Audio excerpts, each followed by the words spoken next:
행복의 소스가 되게 하다는 주제로 함께 말씀을 나눌까 합니다.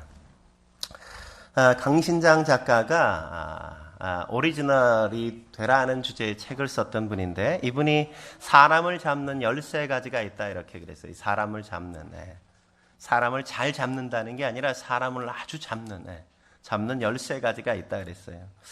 한번 잘 들어보시죠. 오해가 사람 잡는다. 반드시 진실을 확인하라. 그러니까 오해하지 말라는 거죠. 설마가 사람 잡는다. 미리 대비해야 한다. 극찬이 사람 잡는다. 칭찬은 신중하게 하고 내가 칭찬받을 때에는 교만하지 말라.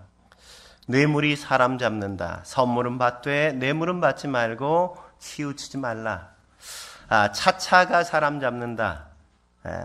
오늘 할 일을 내일로 미루지 말라. 나중에가 사람 잡는다. 지금 결단하라. 고가짓것 이 사람 잡는다. 남을 무시하면 그를 지으신 하나님을 무시하는 것이다. 별것 아니야가 사람 잡는다. 모든 것은 소중하다. 별것 아닌 것은 없다. 조금만 기다려가 사람 잡는다. 기다리게 해놓고 변하는 사람도 많다. 이번 한 번만이 사람 잡는다. 한 번이 10번, 100번이 된다. 남도 다 하는 데가 사람 잡는다.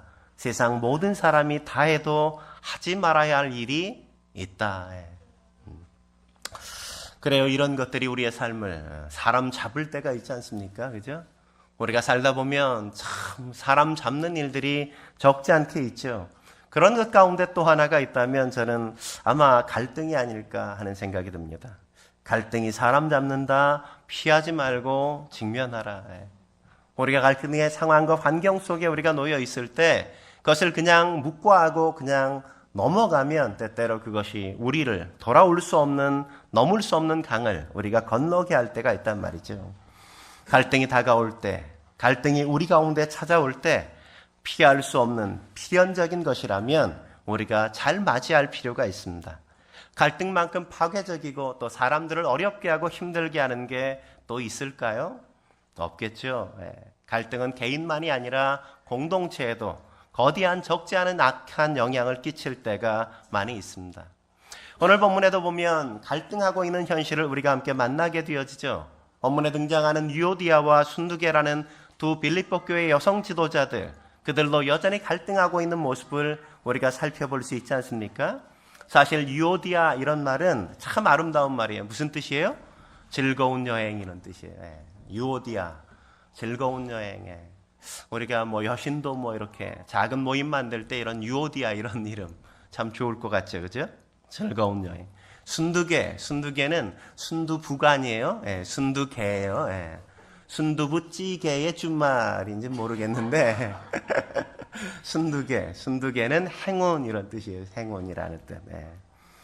근데 이들은 즐거운 여행, 행운 이런 의미를 갖고 있었지만 다른 사람에겐 어쩌면 즐거운 여행을 선사하고 다른 사람에겐 행운을 안겨줄진 몰랐지만 두 사람이 함께 만날 땐 서로가 서로에게 즐거운 여행이 되지 못하고 서로가 서로에게 행운을 안겨다 주는 것보단 불행한 삶을 안겨다 주는 그런 잘못된 만남처럼 두 사람 안에는 갈등이 있고 아픔이 있고 서로에게 상처가 주는 그런 일들이 아마 두 사람 가운데는 적지 않게 있었던 것 같습니다. 정확한 게 이 두 여인이 무엇 때문에 갈등했는지 다투었는지 그것에 대해서 성경은 언급하지 않고 있어요.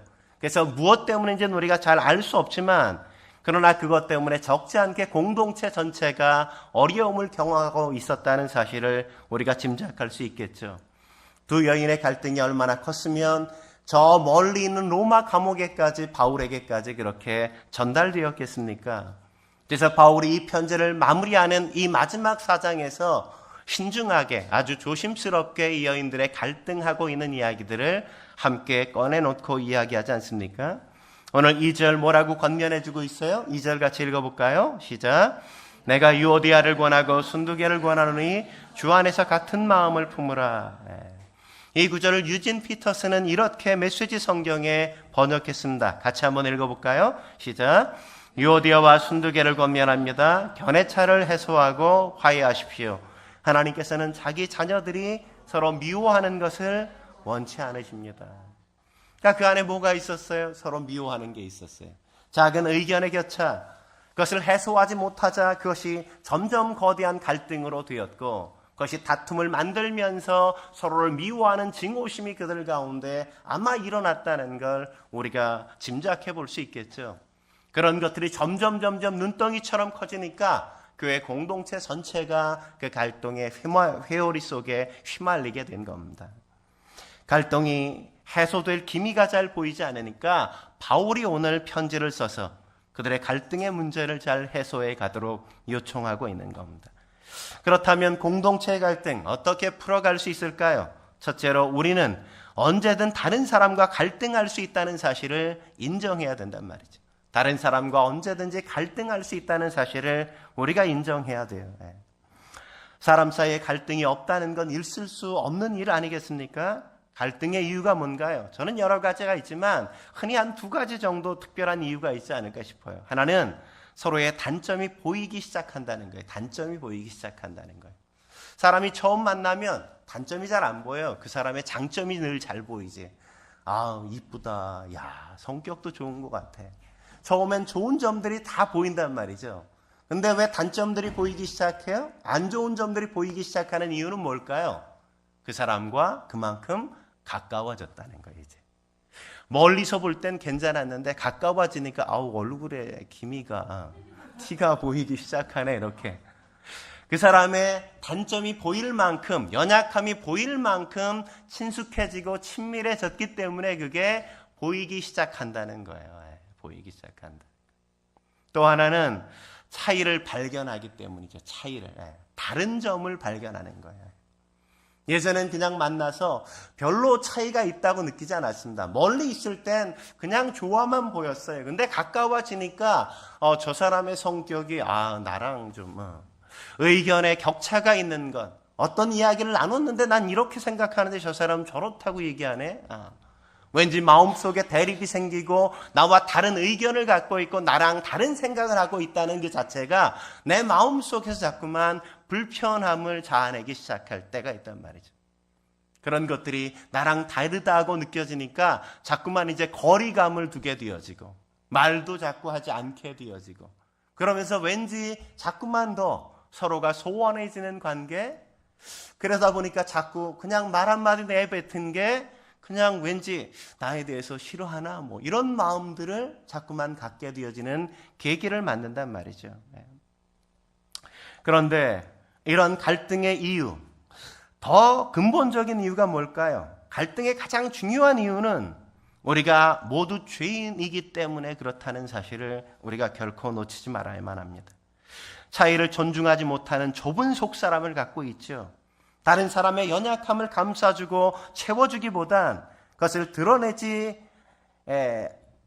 드러내는 내 안에 악이 있다는 사실을 우리가 발견해요. 연약함이 있으면 그냥 덮어주기도 하고, 좀 실수하면 그냥 못 본 척 해주기도 하고, 이런 어떤 못 본 척 해주는, 또 넉넉하게 감싸주는 이런 모습이 우리 안에 있어야 되는데, 우리가 죄인이기 때문에 그런 것들을 자꾸만 드러내는 것, 또 다른 사람의 이야기를 뒷담화하는 이야기들, 이런 것들이 자꾸만 우리 안에 있게 되어지는 건 내가 죄인이기 때문에. 내가 죄인이기 때문에. 옆 사람이랑 당신이 죄인이시군요. 이렇게. 네. 그렇게 얘기하기 좀 그렇죠. 그러니까 제가 죄인입니다. 이렇게 다시 한번 고백하겠습니다.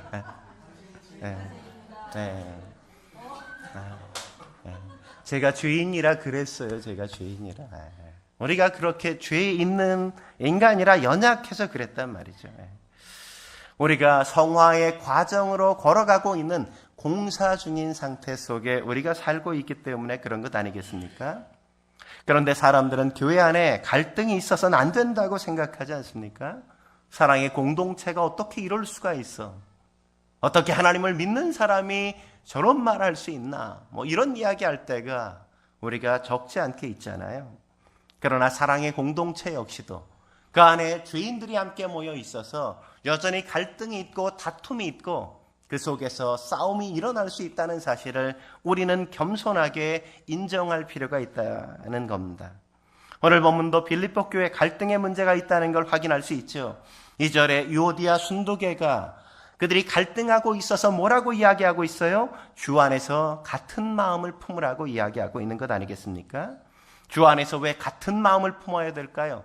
두 사람의 마음이 나눠져 있으니까, 갈라져 있으니까, 찢어져 있으니까, 둘이 함께 의견의 대립이 있으니까 같은 마음을 품으라고 이야기하죠. 사실 이 유오디아와 순두계 초신자가 아니었단 말이죠. 그들은 교회 안에 영적인 지도자였습니다. 여성 지도자였어요. 그럼에도 불구하고 그 여성 지도자인 그 여인들이 그렇게 거대한 갈등을 일으키고 있다는 사실은 얼마나 우리의 현실을 바라보게 만듭니까? 그러니까 누구든지 다툴 수 있다는 사실을 우리가 놓치지 말아야 해요. 믿음의 조상 아브라함 역시도 그렇지 않았습니까? 그가 그의 조카 롯과 다퉜잖아요. 갈등했잖아요. 생각해 보세요. 삼촌인데 조카와 드립다 싸운다는 거 얼마나 자존심 상한 일이에요. 믿음의 조상이 말이야. 조카와 싸웠어. 별로 그렇게 유쾌하지 않죠. 그죠? 근데 믿음의 조상인 아브라함 역시도 갈등했다는 사실을 우리가 놓치지 말아야 돼. 우리가 가장 존경하는 오늘 본문을 썼던 바울, 가장 위대한 사도 아니겠습니까? 바울이 바나바와 갈등하잖아요. 바나바 어떤 사람이에요? 권위자, 위로자예요. 그의 이름이 뜻이 위로자야. 위로해서 사람을 세워주고 권면해주고 칭찬해주고 그런 것에 아주 능한 사람인데 마가의 일로 바울과 바나바가 갈등해서 그들이 다른 길을 가잖아요. 다른 길을. 영적 지도자도 그렇게 온유했던 사람 역시도 갈등을 피해가지 못한단 말이죠. 그들 안에도 여전히 갈등이 있고 다툼이 있단 말이죠. 중요한 건 갈등이 일어나는 그 시간 우리는 바울이 우리에게 권면하는 것처럼 주 안에서 한 마음, 같은 마음을 품으려고 노력해야 된다는 사실을 잊지 말아야만 합니다. 이 시대의 리더십의 대가인 존 맥스웰이 갈등 해결을 위한 100일 원리라는 것들을 이야기하지 않습니까?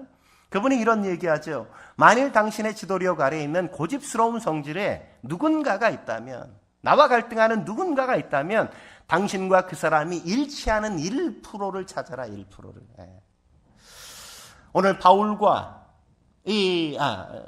유오디아와 순두계 달랐잖아요. 그죠? 바울은 근데 그 속에 1%를 찾았다고요. 그 1%가 뭐예요? 주 안에 있다는 거예요. 주 안에 있다는 거예요. 주 안에. 그러면서 존 맥스웰이 뭐라 그러냐면 이렇게 얘기합니다. 그 1%를 위해 100%의 당신의 노력과 능력을 쏟아부으라. 1%를 실마리로 두 사람을 함께 묶어가야 한다. 이렇게 얘기한단 말이죠. 저는 자신과 한 교인의 갈등의 이야기를 그의 에피소드를 그의 책에서 그렇게 기록하고 있습니다. 존이 먼저 사역해서 담임 목사로 부임한 그 교회에는 한 교인이 있었는데 그 교인이 굉장히 이제 까칠한 거예요. 까칠한 거. 얼마나 까칠하냐? 이전에 이 존 맥스웰이 담임 목사로 간 그 교회의 목사님 두 분, 전임 목사님, 전전임 목사님을 이분 때문에 다 나갔어. 두 분이. 이분과의 갈등 때문에. 그러니까 두 목사님을 잡아드셨으니까 얼마나 거대한 성도님이시겠어요. 그죠? 한성질 꽤 있으신 분이겠죠. 그죠? 그러니까 이분도 굉장히 노력했어요. 그분에 대한 이야기 듣고 얼마나 고민 많이 했겠어요. 오랜 시간 기도하면서 그분과 어떻게 우리가 좀 한 마음을 품어갈 수 있을까 고민하다가 사실 딱 한 가지가 있었어요. 뭐냐면 그 성도님 가정에 두 자녀를 입양한 거예요. 두 자녀를. 입양아를 둘을 키우고 있는 거예요. 근데 존 목사님도 아이를 2명 입양해서 딸들을 키우고 있었거든요. 그래서 어느 날 그 집사님에게 연락해가지고 우리 같이 저녁에 저희가 가서 한번 좀 놀러 가도 되겠냐고. 괜찮다고 오시라고. 불편했지만 그러나 그분과 그 하나를 찾고 찾아가면서 딸 아이 엘리자벳에게 이야기했어요. 내가 그 아저씨가 우리가 배를 눌러서 아저씨가 문을 열고 나오면 아저씨를 꼭 끌어안고 사랑해요 이렇게 고백해. 그러니까 알았다고 해. 벨을 눌렀어요. 아저씨가 나왔어요. 근데 엘리자벳이 들어가서 사랑해요 이렇게 아저씨를 꼭 끌어안는 거예요. 꼭 끌어안는데 그 성도님이 얼어버렸어. 그 자리에서. 얼어버리더니 막 울기 시작하는 거예요. 그 집에 들어가서 이런저런 이야기, 입양한 아이들을 키우면서 경험했던 어려움들, 아픔들 뭐 이런 이야기를 막 나누기 시작하니까 두 사람이 이렇게 갈등하고 다투었던 이런 여러 가지 어떤 대립했던 그런 모든 것들이 다 하나하나 다 해소되어지고 두 사람이 좋은 친구로 다시금 함께 가는 놀라운 계기가 다시 주어졌다는 겁니다. 우리가 차이를 발견하려면 얼마든지 많아요. 그죠? 우리는 너무너무 다르잖아요. 똑같은 게 거의 없어, 거의 없어. 그러나 우리가 동일한 것 하나를 발견할 수 있다면, 우리가 다른 것이 아니라 우리가 무엇을 같이 할 수 있는가, 그 공유할 수 있는 그 무엇을 찾는다면 우리는 다른 인생을 함께 시작해 갈 수 있는 겁니다. 한 걸음 더 나아가서 공동체의 갈등 어떻게 풀어갈 수 있을까요? 두 번째, 우리는 갈등 해결을 위해 복음의 동역사로서 적극적으로 서로를 도와야 한단 말이죠. 예? 우리가 서로를 도와줄 수 있어야 돼요. 동역자로서 적극적으로 도와줄 수 있어야 된단 말이죠. 갈등을 일으키면 갈등의 당사자들 잘 풀 수 있겠죠, 그죠? 잘 풀 수 있을 것 같아요. 근데 갈등의 당사자들은 잘 풀지 못해요. 왜 그렇죠? 내 문제니까. 포기할 수 없는 물리적인 그 어떤 것, 물러설 수 없는 그 무엇이 각자의 상황 속에 무언가 하나씩 갖고 있을 때가 적지 않게 있단 말이죠. 내 입장이 있고 저 사람의 입장이 있고, 그죠? 그것들을 잘 포기가 되지 않아요. 그러니까 두 사람이 그래서 잘 풀 수 있을 것 같지만 결코 잘 풀지 못한단 말이죠. 그래서 제가 데이트의 법칙, 연애하는 사람들에게 데이트의 법칙이나 결혼한 사람들이 오면 꼭 제가 얘기하는 것 가운데 하나가 멘토를 꼭 둬라 이렇게 얘기해요. 멘토를 둬라. 어제도 제가 주례를 섰는데 그 형제 자매가 왔을 때 꼭 멘토를 너의 멘토를 꼭 두었으면 좋겠다. 왜냐하면 갈등의 상황 두 사람이 해결할 수 없으니까 멘토에게 찾아가서 그 문제를 내놓고 그 사람에게 도움을 요청해야 그 사람이 너희들을 도와줄 때 잘 해결해 갈 수 있다는 거죠. 오늘 본문에 갈등이 발생했을 때 바울도 여전히 동일하게 얘기하고 있지 않습니까? 복음의 동역자들이 함께 도와줄 수 있어야 된다고 권면하는 걸 우리가 3절에서 만나죠. 같이 한번 3절 말씀 읽어볼까요? 3절 읽겠습니다. 시작. 또 참으로 나와 멍에를 같이 한 내게 구하노니 복음에 나와 함께 힘쓰던 저 여인들을 돕고 또 글레멘드와 그의 나와 동역자들을 도우라. 그 이름들이 생명책에 있느니라. 복음에 나와 함께 힘쓰던 저 여인들을 어떻게 하라? 도와줘라. 그죠? 너희가 복음 안에서 함께 동역자가 됐다면, 함께 성도가 되었다면 너희가 저들이 갈등하고 있는 상황들 그냥 방치할 게 아니라 너희가 가서 힘써서 도와줘야 되지 않냐? 바울이 그렇게 이야기하는 것 아니겠습니까? 스스로 갈등을 해결하지 못한다는 사실을 알기, 우리가 기꺼이 가서 함께 도와주려는 태도, 그것이 필요하단 말이죠. 근데 우리가 이렇게 살다 보면 갈등하는 사람들을 이렇게 만나면 갈등하고 있는 걸 알아요, 봐요. 근데 잘 돕지 않아요. 왜 돕지 않아요? 괜히 끼어들었다가 나까지 곤란해질까 봐, 그죠? 그런 마음들 때문에 우리가 회피할 때가 얼마나 많아요. 내 문제가 아니라고 생각하고 이 문제가 괜히 끼어들어서 내가 곤란함을 당할 것에 대한 두려움 때문에 우리는 자꾸만 피할 때가 얼마나 많이 있습니까? 그러나 정말 이 갈등이 내 문제가 안 될까요? 갈등은 갈등의 당사자들의 문제가 되기도 하지만 그러나 그들이 속한 공동체의 문제가 되고 있다는 사실을 우리가 놓치지 말아야죠. 사실 바울이 빌립보서를 기록하면서 빌립보서 2장에 뭐라고 이야기하고 있어요? 2장에 그런 이야기를 기록하고 있죠. 2장 1절부터 4절 같이 한번 읽어볼까요? 1절부터 4절 같이 읽겠습니다. 시작.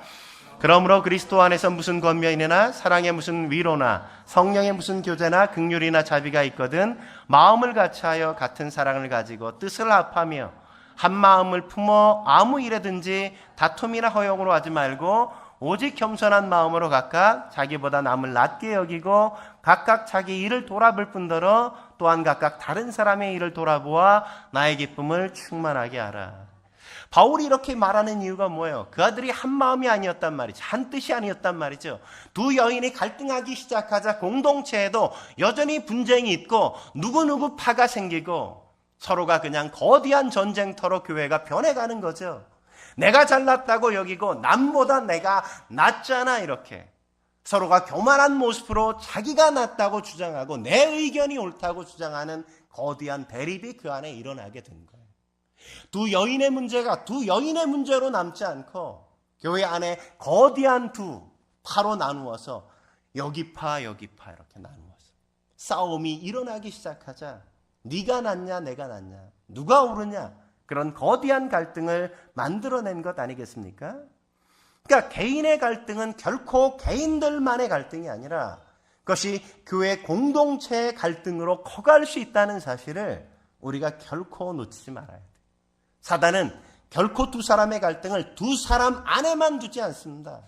두 사람의 문제로만 제한시키지 않고 더 거대하게 공동체의 갈등으로 비화시켜 간다는 사실을 이해하면서 우리가 적극적으로 공동체의 지체들이 그 갈등을 해결하기 위해서 함께 동참하고 참여하고 서로가 도와주려고 애쓰고 평화의 사람, 화해의 사람으로 함께 그 가운데 들어갈 수 있어야 한다는 걸 잊지 말아야만 합니다.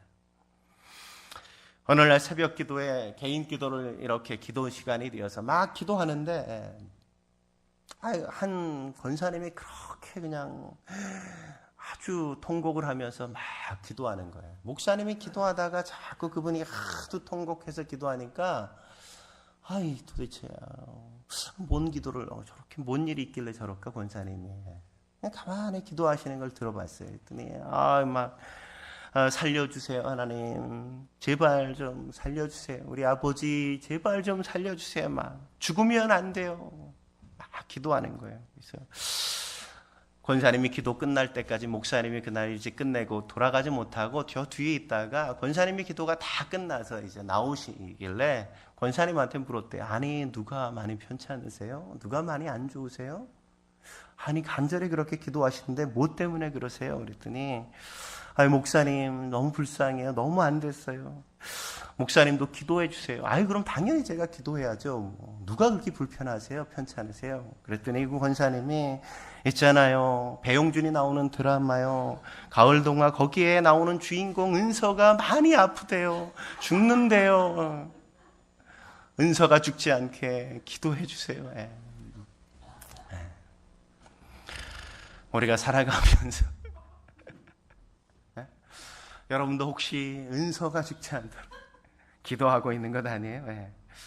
우리 집 강아지 죽지 않게 기도해 주세요. 아니면 요새 태양의 후예 송중기가 위험에 빠졌다는데 주님 살려주세요. 이런 기도 드리는 거 아닙니까?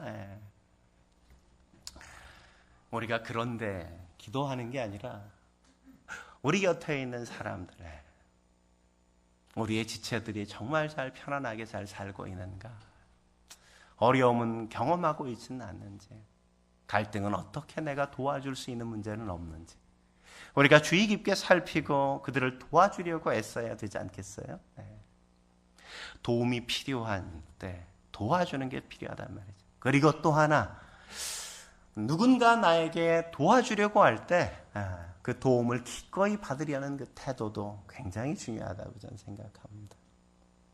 도와주려고 할 때 그냥 마음을 열고 도움을 요청할 줄 아는 그 태도, 여러분들이 함께 갖기를 기대합니다. 한 걸음 더 나아가서 공동체의 갈등 어떻게 풀어갈 수 있을까요? 세 번째, 우리는 갈등 해결의 과정을 통해서 공동체의 신앙 성숙을 도모할 수 있어야 됩니다. 갈등 해결의 과정을 통해 공동체의 신앙 성숙을 도모할 수 있어야 돼요. 사람들은 갈등을 부정적으로 보는 경향 크지 않습니까? 그러나 갈등은 부정적인 것도 긍정적인 것도 아니란 말이죠. 갈등을 어떻게 직면하는가에 따라서 그게 파괴적일 수도 있고 건설적일 수도 있는 거예요. 그러니까 갈등 자체는 중립적인 겁니다. 오늘 바울도 그렇게 말하고 있는 것 아니겠습니까? 이 갈등의 문제를 부정적으로 접근하지 않습니다. 바울은 1절에 뭐라고 이야기하고 있어요? 1절 같이 한번 읽어볼까요? 시작. 그러므로 나의 사랑하고 사모하는 형제들, 나의 기쁨이여 면류관인 사랑하는 자들아, 이와 같이 주 안에서 서라. 주 안에 서라. 그러니까 뭘 기대하고 있어요? 이것이 얼마나 파괴적일까를 염려하지 않는단 말이죠. 이것이 얼마나 힘든가에 대해서 주목하지 않습니다. 바울은 이 갈등을 통해서 어떻게 우리의 공동체가 그리고 두 사람이 건강하게 세워질 것인가를 기대하고 소망하고 있는 걸 우리가 만나지 않습니까? 갈등이 단순히 그들의 인생을 파괴해가고 그들을 나누어가고 그들을 분리해가는 게 아니라 그들이 그 안에서 거룩하게 서갈 것에 대한 소망을 이 안에 함께 드러내고 있잖아요. 빌립보 교회 여러분 기억하지 않습니까? 빌립보 교회는 누가 세웠어요? 바울이 세웠어요. 바울과 처음 이루었던 성도들이 누구예요? 누구예요? 자주장사 루디아, 그리고 간수장, 그리고 귀신 들린 사람. 이 세 가정이 처음 이루었던 성도들이었어요. 생각해 보세요. 자주장사, 장사니까 돈 좀 잘 벌었을 거예요. 그죠? 간수장, 그래도 관료주의, 그래도 리더십이었을 겁니다. 귀신 들린 여종, 뭐예요? 하층민, 최하층민이었어요. 얼마나 달라요, 그죠? 너무너무 달라요. 잘 살고 못 살고의 거대한 차이, 명예가 있고 없고의 거대한 차이, 남자와 여자의 어떤 거대한 차이. 겨우 세 가정이 함께 모여서 예배를 시작하고 그 가정이 모여서 교회를 이루었다면 그들 가운데는 얼마나 많은 차이, 다름을 발견할 여지가 얼마나 많이 있었겠어요. 다른 것들을 생각하면 모든 게 다 다르지 않았겠어요? 네? 그들의 생각의 거대한 차이, 그들이 결코 하나 될 수 없는 수많은 차이가 있음에도 불구하고 바울은 뭐라고 얘기하는 거예요? 너희가 같은 마음을 품을 수 있다고 말하는 거죠. 우리 교회 역시도 마찬가지죠. 우리도 굉장히 다른 사람들이 있어요. 제가 가만히 살펴보면 어른들이 있고 젊은 층이 있고, 그죠? 젊은 층들도 보면 새 친구가 있고 나머지 친구들이 있고 나머지 사람들이 있고, 그죠? 우리가 생각해 보면 직장인이 있고 그냥 전업주부들이 있고, 이런 각기 다른 환경과 문화적 상황이 있어요. 남편들도 어쩌면 그렇게 다 다른지, 마른 사람이 있고 뚱뚱한 사람이 있고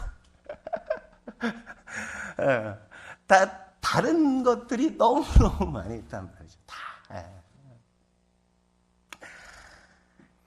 그럼에도 불구하고 우리가 각자의 차이 안에서 우리가 동일한 하나, 우리가 같음을 우리가 추구해 나가고 주 안에서 서로를 세워갈 수 있다면 우리의 공동체 역시 사랑을 배워가고 서로를 격려하고 위로하면서 우리가 하나 된 공동체를 만들어갈 수 있지 않겠습니까?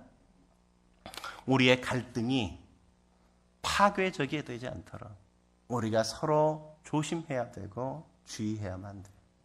그 갈등이 우리를 성숙시켜 갈 수 있도록 우리가 잘 조율하고 세워갈 수 있어야 한다는 걸 잊지 마십시오.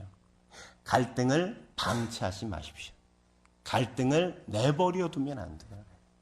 그 속에서 함께 더불어 감싸 안아주고 서로를 세워줄 수 있어야만 합니다. 몇 년 전에 미국에 공개된 비밀 산타라는 존재가 전 세계에 파문을 일으키지 않았었습니까? 수십 년간 크리스마스 시즌이 되어지면 산타가 나타나서 어려운 사람들에게 현금을 막 나눠줬단 말이죠. 100불, 200불, 300불, 500불 이렇게. 가난한 사람들만 찾아가서 그렇게 가난한 사람들에게 돈을 막 뿌려줬어요. 2001년 9.11 테러 사건이 있을 때는 뉴욕에서 어려운 사람들에게 돈을 막 뿌려주기도 하고, 2004년 크리스마스 시즌 때는 허리케인으로 인해서 어려움을 당한 플로리다 지역에 가서 돈을 막 뿌려주었던 경험이 있습니다. 무려 26년 동안이나 그가 비밀리에 사람들, 어려운 사람들에게 가서 이렇게 돈을 뿌려줬어요. 근데 어느 날 타블로이드지에, 잡지에 어느 날 이 사람이 되어지는 환경에 처하게 되자 그가 자신을 그냥 오픈하겠다고. 그래서 자기를 드러냈습니다.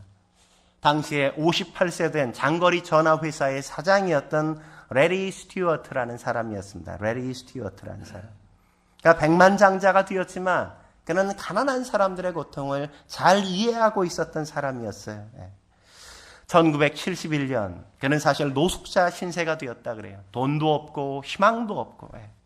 그의 겨울 휴스턴의 세일즈맨으로가 일하던 회사가 폭삭망하게 되어지자 그가 남은 게 아무것도 없고 하루아침에 실업자가 되었습니다.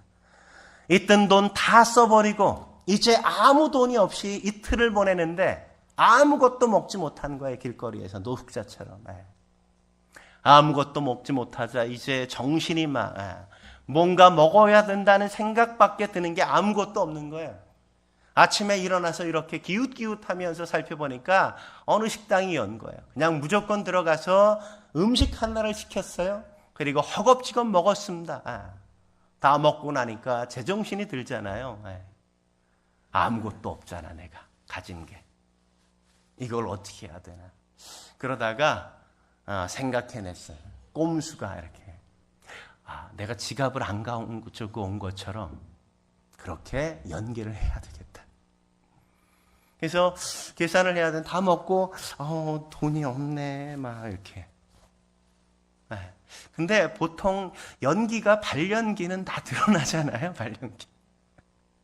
종업원과 주인 얘기 보니까 왠지 옷차림부터 해서 행색부터 해서 노숙자는 노숙자잖아요. 종업원들이 뭐라고 하려고 막 그러자 주인이 이렇게 다가와서 20불짜리 지폐 한 장을 이렇게 땅에 떨어뜨리는 거예요. 의자 밑에. 떨어뜨리면서 자네 여기 혹시 이거 당신 거 아니에요? 이거 20불 여기 떨어져 있네요. 이러면서 주인이 레리 스튜어드에게 20불짜리를 안겨줘요. 그리고 그것으로 정당하게 계산하고 나가게. 레리 스튜어드가 그 감격을 잊을 수 없다고 해요. 나도 내가 돈이 생기면 나처럼 어려운 사람이 있으면 내가 그 사람을 꼭 도와주겠다. 얼마가 되었다. 그가 새로운 직장을 들어가서 돈을 벌게 되어지고 그가 생활을 하기 시작하면서 남는 돈이 있을 때마다 처음에는 1달러씩 나눠주기 시작했다. 1달러, 5달러. 조금 더 돈이 더 생기니까 10달러, 20달러, 50달러 이렇게. 그리고 이제 사장이 되어서 더 돈을 많이 벌게 되어지자 이제 100달러, 200달러, 500달러 이렇게. 무려 26년 동안 그가 나눠준 돈이 얼마냐? 26년 동안 무려 130만 달러를 나눠줬대. 우리 돈으로 12억 원 정도를 매년 성탄절이 되어지면 자기가 1년 쓰고 남겨진 모든 저축해둔 돈을 가지고 그렇게 사람들에게 나눠줬던 겁니다. 자기가 사실 미스테리처럼 아무에게 밝히지 않고 했는데 왜 밝혔는가? 식도암에 걸렸어요. 식도암에.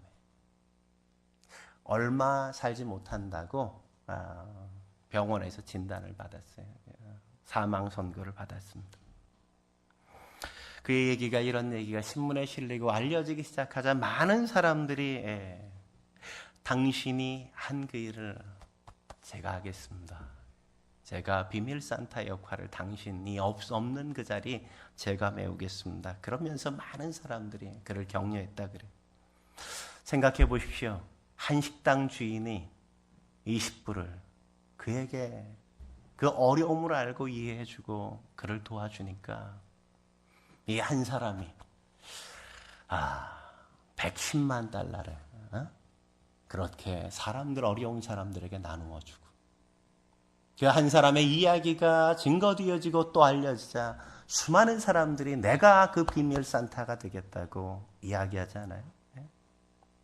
제가 어떤 청년부에 있을 때 한 청년 자매에게 이런 이야기, 이 사람의 이야기를 이렇게 들려주니까 그 자매가 그런 얘기하는 거예요. 제 친구의 남자친구도요, 그렇게 살더라고요, 그렇게. 뭔 얘기야? 그랬더니, 친구의 남자친구가 서울역으로 이렇게 출근하는데, 서울역전에 가면 늘 그렇게 거린들이 있잖아요.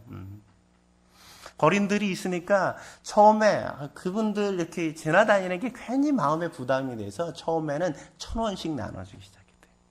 보이면 그냥 1,000원 드리고 또 1,000원 드리고. 예. 그러다가 어느 날 그 돈이 점점 커지기 시작하는 거예요. 그래서 그때 그 자매가 나한테 얘기하기는 그 친구의 남자친구가 거의 매달 월급의 절반 정도를 노숙자들에게 나눠주는, 네, 그렇게 헌신하고 있다. 네. 멀리만 있는 게 아니더라고요. 멀리만. 네. 한 인생의 아픔, 그것을 잘 감싸 안아주는 한 사람, 그 따뜻한 보살핌, 그것이 이 사회를 얼마나 아름답게 만들어가는지.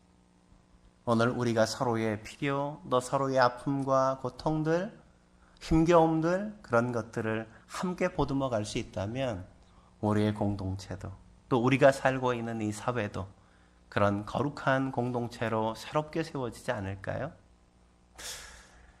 여러분들이 그런 희망이 되었으면 좋겠습니다. 네. 내가 그런 사람 되겠습니다. 기도하시겠습니다.